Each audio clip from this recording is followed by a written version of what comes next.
Hi everybody, welcome back to my channel. My name is Rachel. If it's your first time here, thank you for joining me in my little corner of the internet. Today I'm trying out Orcé foundation. So this is a brand I found out through Instagram. I was intrigued by it because it's a foundation made for Asian women by an Asian woman herself.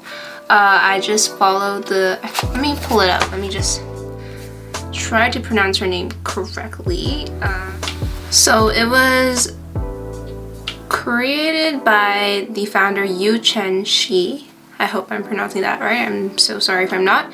And she said she created Orcé as a solution for international Asian women who find themselves having to compromise when it comes to makeup style and suitability. Specially formulated to meet the unique demands of Asian skin, Orcé is a high-performance makeup line that combines precious skin-loving ingredients with breakthrough technology. A fusion of Eastern skincare philosophy with Western artistry, Orcé provides a voice for international Asian women who have a point of view and are poised to make their indelible mark on the world. Okay, so that's kind of the background, so that intrigued me about the brand. And then I saw the price of one foundation and found out and then kind of backed off of it for a little bit because I was so taken aback by the price. One foundation, it is $89 and you get 1 fluid ounce, which is the standard amount of foundation that you would get. So yeah, it's $89 freaking US. That's not what I got. I got the Come Closer try-on set. So what you get, so you get the experience set, and I got the light experience set, which looks like that on the site. It was $30, and then they have one for light, medium, and dark or deep. If you purchase this set, then you can get a coupon for $50, I believe.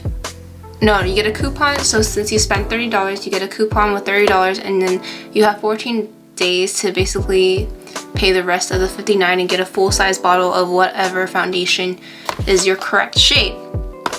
There's only 6 foundation shades because it is for Asian women, ranging from light, medium, dark, so you could be a super light Asian woman to very deep, Mindy Kaling, for example, who would be the deep category. So yeah, I just wanted to come on here and just try on this brand. I'm a little bit torn, if I'm being honest, about the whole brand philosophy, because I know that there's Asian brands catering to certain skin tones, and those brands are only sold in Asia, but this brand is, I think, made in the USA and sold in the USA, as well as I guess I'm assuming other places. So I just don't know how I feel about singling out Asians for a foundation brand. I understand the inclusion aspect where she wanted to, she herself said that growing up she was never able to really find a foundation shade that suited her because she is a tanner Asian, and she just felt she couldn't find the right undertones. And I feel nowadays it's not really that hard being an Asian person finding a foundation shade, in my opinion. I definitely understand maybe even when I was in high school it was a bit harder. I just don't know if it's the same right now. And an $89 price tag for a foundation is hefty. That is high-end luxury, and don't get me wrong, the packaging is beautiful, the branding is beautiful, but $89 is a lot of money for one foundation.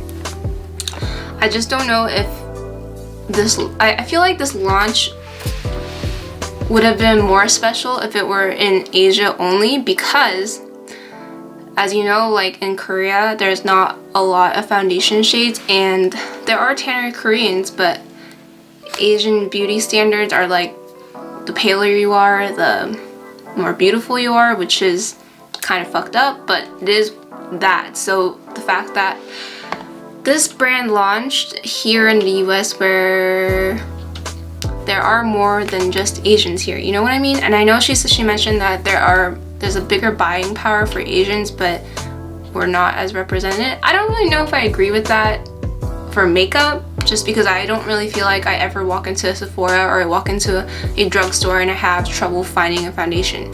That's just where I stand on that aspect. Maybe 10 years ago it would have been harder, but also like I think this would have been really great if it launched in like Asia, because then it would be like a newer brand that would be reaching out to all the different types of Asian girls that are light to tan to deep, you know, like it's not just singling out a whole category of Asian girls in Asia. But the fact that this launched in the US and it's not catering to like different ethnicities, it's just kind of like, I'm like very torn about it, but I still bought it because I still want to try it because I'm Asian.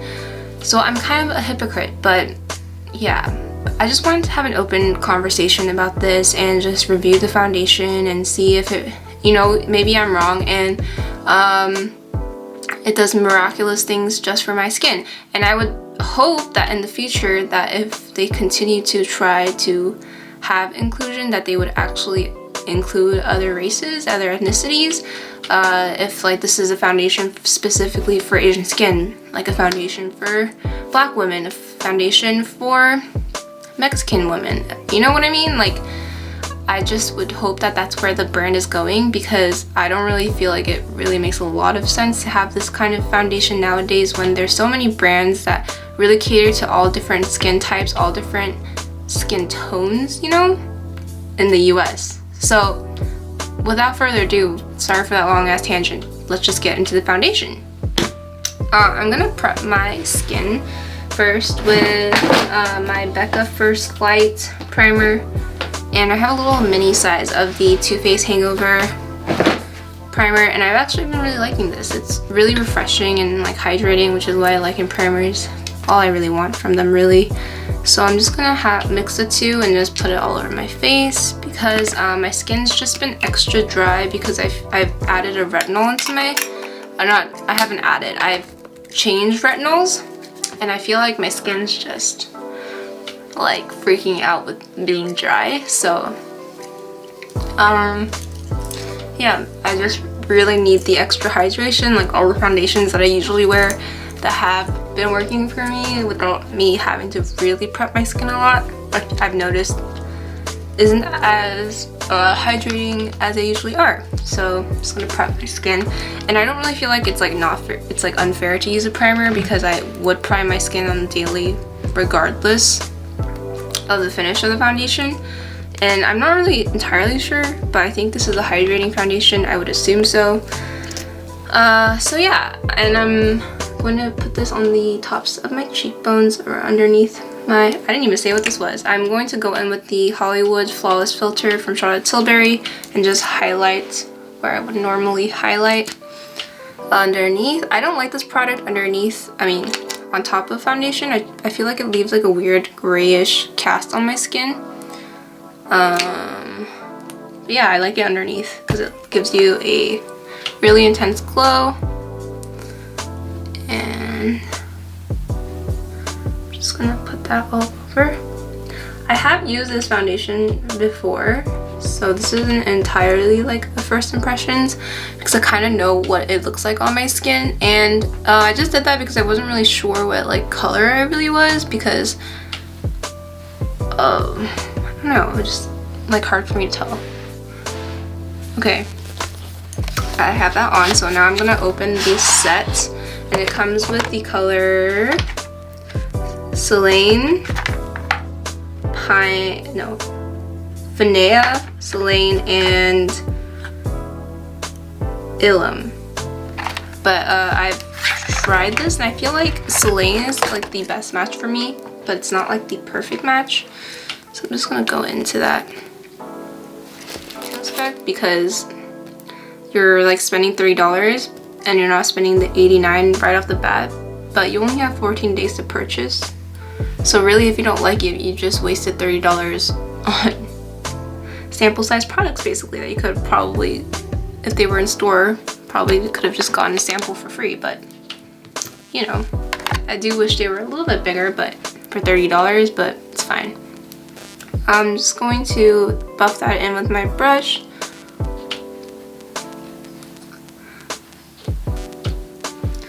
I feel like the coverage isn't like that full. It's like medium, I would say, and it's got a really nice sheen to it. It looks like really nice and healthy on the skin, and it looks really pretty. It reminds me a lot of like the Asian foundations I have tried, like the Korean foundations I've tried. I feel like just a little bit more like coverage than those would give. Okay, I'm just gonna finish the rest of my makeup and I'll be right back. So going back to the foundation, the rest of my face is on. Yeah. So I think you can kind of see like what the coverage is like. You can kind of see my pimple showing through right there. So it's not like very full coverage, which is fine with me. I don't really like full coverage anyway. I just want to go over the ingredients in the foundation. Hydrating formula. There's hyaluronic acid in there to really keep your skin hydrated, keep locking that moisture. The sodium hyaluronate, which is a salt-derived hyaluronic acid, and then there's silicone. If you don't mind that, I don't really care about silicone in my products. It's fine with me. And then there's that fruit extract and the pearl that they use. The pearl, I just feel like it's a topical like enhancer more than anything, because there's nothing like scientifically proven about using pearls in your products that would make it like anything more beneficial than making your skin radiant. The other fruit extract that they're talking about, the Evodia rutacarpa fruit extract, is like the other popular or the ingredient that's supposed to make their skincare, or sorry, what? It's supposed to make their foundation like suitable for Asian skins. And yeah, there is scientific research I looked up, and I did find a case study where it was shown that the skin texture improved and it appeared more radiant. But with all in all, with everything said, I just don't know at the end of the day if this is an $89 foundation. I think my skin looks good, don't get me wrong. I think my skin looks hydrated, I think it looks great, but I do have a lot of other foundations I love that's not $89, and I have a similar look. A lot of Korean foundations have great ingredients in them, and I think that what sets this foundation apart is like the packaging and how it suits like tanner Asian skin tones, and that's, I think, so great, because it's really, I've like grown up around a lot of Asian people. I'm Asian myself, so it really, I like honestly found it really disheartening to see like some of my tanner friends feel like they had to use like whitening creams growing up to like suit like the pale Asian stereotype, which is like so not true. There's so many Asians with tanner skin tones and lighter skin tones and everything in far between. So it's great that this brand is, you know, allowing those Asians to feel they're supported and that they're beautiful no matter how tan or pale they are. I love that, you know, I really love that. Especially like growing up, I also kind of felt those pressures, like freckles aren't seen as beautiful and moles aren't seen as beautiful. Being lighter complexion, no matter how much sunscreen I wear, you get sun damage, and I'm just prone to getting freckles around my face, and I've had to, like, my mom has taken me personally to go get laser treatments to try and remove them, but they all came back, and I was really happy about that because I like didn't feel like myself without them, which is so weird. But I really like love that the brand focuses on bringing just like self-love in like Asian skin tones. I love that, you know? I love that it's Asian owned. I love that it's a woman it's a woman-owned brand who happens to be Asian, and I love that it is really hitting something that I feel like is pretty close to like what I grew up around, was like the Asian stereotypes of beauty. With that being said, I think this brand would have made more sense and would have been more innovative if it had been an Asia launch, because in Korea, I know especially there's usually 2 foundation shades for all Koreans, and like there are a lot of tanner Koreans who I feel just deal with have to lighten or whiten or whatever you want to call it to suit that skin tone, and that's just not right. And I think that would have been great if this was like a Korea launch, even like to allow Koreans or Asians of all skin tones to feel like they have a shade for them. But because this is an American launch, I do have some criticism that, you know, like if you're gonna sell to Americans, just because Asians have a lot of buying power, it just doesn't make sense to me to like exclude other minorities, other ethnicities, because there are so many brands now that do offer those things too. So for example, off the top of my head, Fenty. Juvia's Place just came out with like a foundation for like different skin tones that hit different skin tone ranges and all that. So with all that, like that's way more affordable than this. I just don't know if this is actually really innovative in the space that we're in now.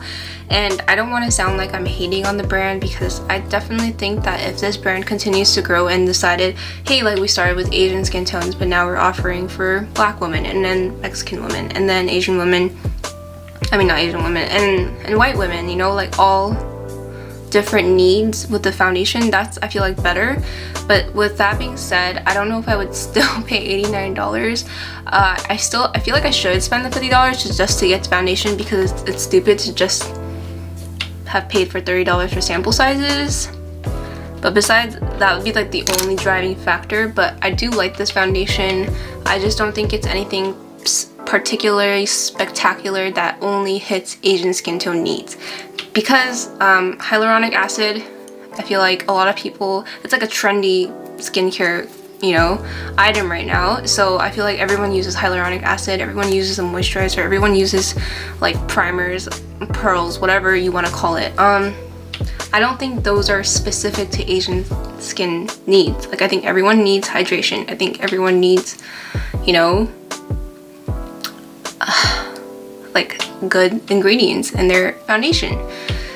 So yeah, I just feel really torn about this. I don't want to sound like I'm like shading the brand. I don't want to be negative. I just feel torn, because at one hand I'm like very happy that, you know, darker Asian skin tones are being recognized and are being included, and then on the other hand I just kind of feel iffy, because I feel like everyone should be included at this day and time and age, you know. But yeah, I just feel like iffy right now. But I do like the foundation. I don't think it's anything like that changed my life in any way. I've worn this a few times and I like the finish, but I don't love the finish. So that's kind of where I stand. I just kind of want to leave the conversation open and see what you guys have to say and what you guys think, because I honestly don't really know how I feel right now about this whole brand. But yeah, if you guys like this video, please like, comment, subscribe, and I'll see you guys next time. Bye!